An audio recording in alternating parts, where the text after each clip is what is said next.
1, ignition key. So ito yun. Ito yung function key. Okay.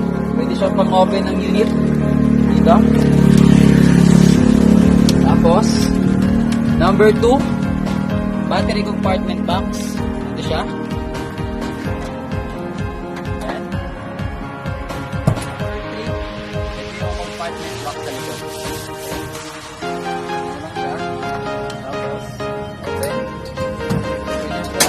Compartment natin sa likod kasi yung dalawang battery box kung magre-reserve tayo mabiyahe tayo ng nalayuan.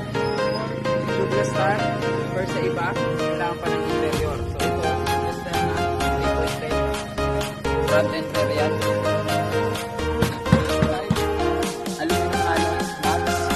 Kapit lang yan, kung sa iba, hindi natin nila. Yung kalawagan, aluminum alloy, hindi pa kalawagan na hydraulic shock, harap. Lalaro lang yan kasi sa iba na hindi naka-hydraulic. Hindi lang. Ito, ng screen, saka oil, tapos air. Okay? Paano hindi hydraulic? Hindi maglalaro yan. Number 7, LED headlight. Yun. Kaya natin pagsan.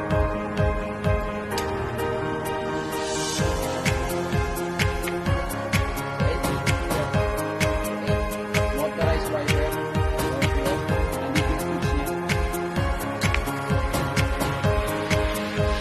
Gagamitin natin siyang ulan. Kasi sa iba, wala po. Lamig lang. Natin lang. Ngayon, outside. Ayan, emergency parking. Tapos, number 9. Ito yun, brake lock. Ito po yung walang brake lock.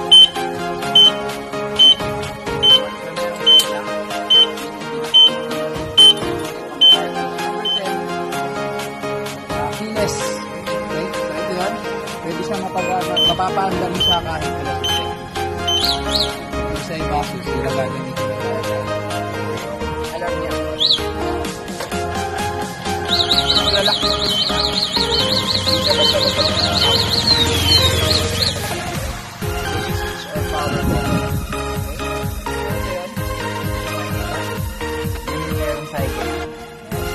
So, purpose niya yung pagdaandar kayo sa matataray or may dadaan na kayo water na sa taas.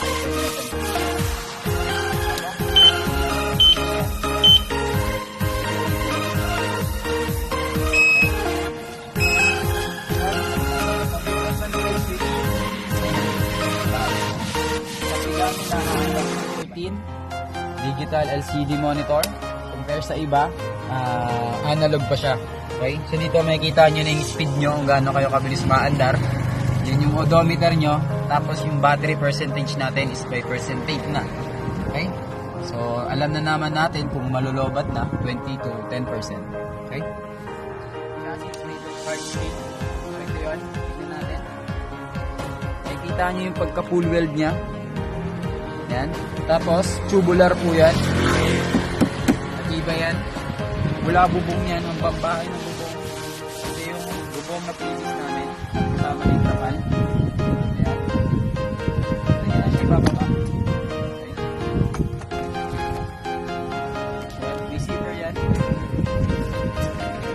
So may zipper po yan. Para malaklak natin, hindi siya tatangin ng hangin. Makalit pa na 16 handbrake. So ito yun. Pero sa iba, wala siyang ganito. Pero tri-wheel tayo sa ibang brand na walang handbrake. So handbrake, dito po safety natin yan para nakapark. Kahit elevated yung lugar, hindi siya gagalaw. Full brake po yan. Okay? Full brake, full stop. So ito yun. Yun, try natin kung gumagana siya. Kung full stop ba talaga siya. Okay?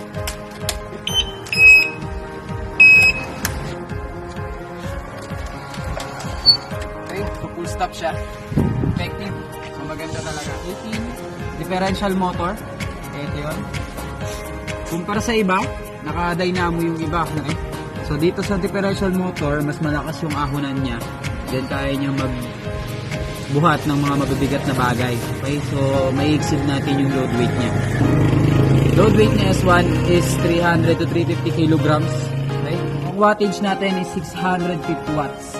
So So, paita naman natin kung ano ba yung function ng differential motor if ever natatagilid yung sakay natin or yung sasakyan natin. Tara. So yan, napansin nyo, isa lang yung umaandar, hindi umaandar yung kabila. Balik na rin naman natin ngayon. Try natin yung kaliwa naman. So ganun din. So maganda talaga yung differential. Sakaling sumabilis na yung e-bike natin, hindi tayo aandar. Number 19, rear hydraulic shock. So, tingnan natin. Ito yun. So, tingnan natin kung magbabounce ba talaga siya. Try natin alugin. So, yan, naglalaro lang. Wala kayo naririnig na lagutok ng mga tornilyo or yung mga bakal. So, safe talaga siya if ever na madaan tayo sa lubak na hindi natin inaasahan. Okay. Tignan natin yung speed niya. Okay? Check natin.